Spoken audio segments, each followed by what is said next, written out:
Hey guys, so I recorded myself painting the large one that you'll see throughout this video, and only to find out that my recorder had stopped recording after about 5 seconds and never got past the white paper stage. So I decided to do several little paintings to show you guys the different techniques and the different steps that I took in the big one.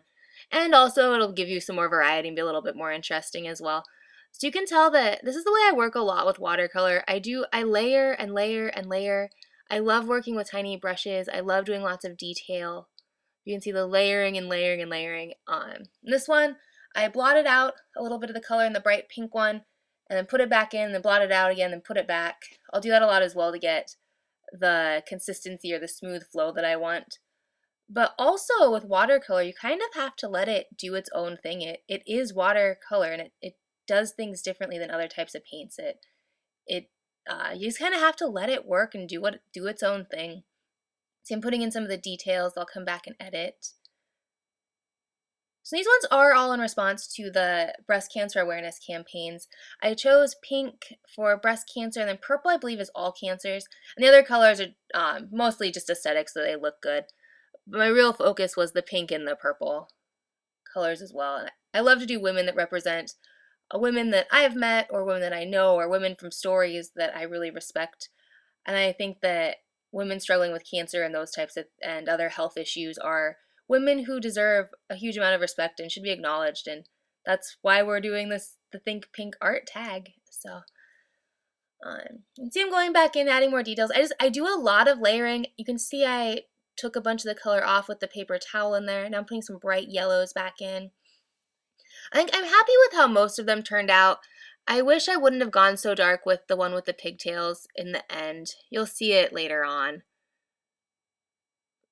But I also really just like to play around with textures and patterns as well. And so you can see with some of these, I'll do something, then I'll go over it and undo it, and I'll redo it again maybe later. But I love, love, love working small. It's absolutely my favorite thing to do. And then a lot of times I'll remake them big for commissions or just to sell as well.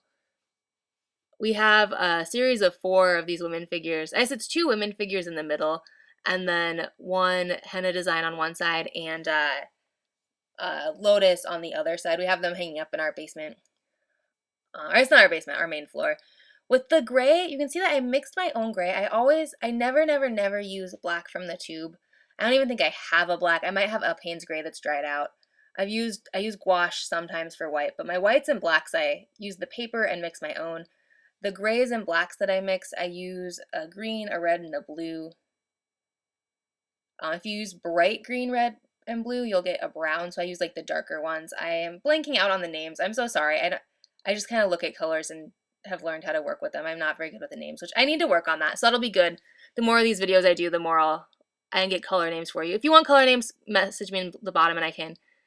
Most of them I should have the names for. There's a few that I've gotten from friends or traded with people, so I don't have all of the names or all of the original tubes, but this grayish black color is made out of those same 3 colors. I just keep layering them. And you can see I leave some spaces in between things until it dries a little bit. That's part of why I like working on lots of little things or lots of things at a time, is then you don't have to wait for it to dry. You can just keep working and then switch drawings. So I'm still trying to get that dark. One thing I've noticed when you make your own blacks, if you get one layer that's too red, you can just add a little bit more green the next layer. You don't have to have each layer each time you mix it the same. So I stopped the video and I decided I wanted to come back and finish them. So I'm just showing you a little bit of the finished products in these last few seconds. So thanks for watching. Subscribe and comment below and all those good things.